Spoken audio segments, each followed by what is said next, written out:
भरद्वाज हे एक भारतवर्षातील गाजलेले ऋषी. द्रोणाचार्य हा त्यांचा मुलगा. भरद्वाजने आश्रम स्थापन केला होता, त्यामुळे ऋषिकुमारांबरोबर अनेक राजकुमारही शिक्षण घेत होते. कारण भरद्वाज शास्त्राबरोबर शस्त्रांचेही शिक्षण देत असत. ते धनुर्विद्येत प्रवीण होते. वेद उपनिषदाचे मंत्र जसे त्यांना येत होते, तसे शास्त्रातील मंत्र आणि बारकावे पण येत होते. पित्याप्रमाणे द्रोणाचार्यांना पण शास्त्र आणि शस्त्र या दोघांची आवड होती. आपल्या पित्याच्या आश्रमातच ते शिक्षण घेऊ लागले. त्यांचा अधिक ओढा शास्त्रापेक्षा शस्त्रांकडे होता. द्रोणाचार्याचे पिता भरद्वाज ऋषी अत्यंत गरीब होते. आश्रम स्थापन करूनही ते गरीबच होते, कारण त्यांनी कधीच कुणाकडे काही मागितले नाही. दक्षिणासुद्धा दिली तर घेतली. त्यामुळे आश्रमात अनेक राजपुत्र असूनही ते गरीब राहिले होते. द्रोणाचार्यांना त्याची झळ बसत होती. द्रोणाचार्यांचे मन श्रीमंतीत वावरत होते.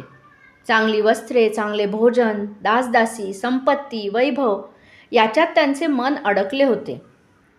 कारण होते आश्रमात शिकत असणारे राजपुत्र. राजपुत्र आपल्या ऐश्वर्याच्या गोष्टी करत त्या द्रोणाचार्यांच्या मनात रुतून बसल्या होत्या. आपल्याकडे पण असे ऐश्वर्य हवे असे त्यांना वाटायचे. त्या राजपुत्रांपैकी पांचाळ देशाचा राजा पृषत यांचा पुत्र द्रुपद होता. द्रुपद द्रोणाचार्यांचा चांगला दोस्त बनला होता. त्यामुळे त्यांची जवळीक होती.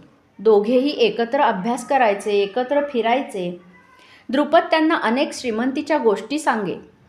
तसा तो अनेक वेळा म्हणे, द्रोणा, तू एकदा तरी माझ्या राजवाड्यात ये. श्रीमंती काय असते ते मी तुला दाखवीन.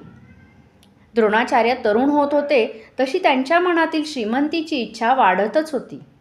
एकदा त्यांना कळले की परशुरामाने क्षत्रियांचा पराभव करून त्यांची अलोट संपत्ती मिळवली आहे आणि आता तो ती संपत्ती वाटून टाकत आहे.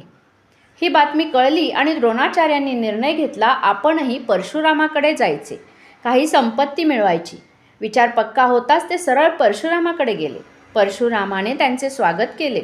द्रोणाचार्य ओळख करून देत म्हणाले, मी भरद्वाज ऋषींचा पुत्र द्रोणाचार्य. मी भरद्वाज ऋषींचे नाव ऐकले आहे. त्यांच्या पुत्राला भेटून खरोखर आनंद झाला. भेटीचे प्रयोजन सांगावे.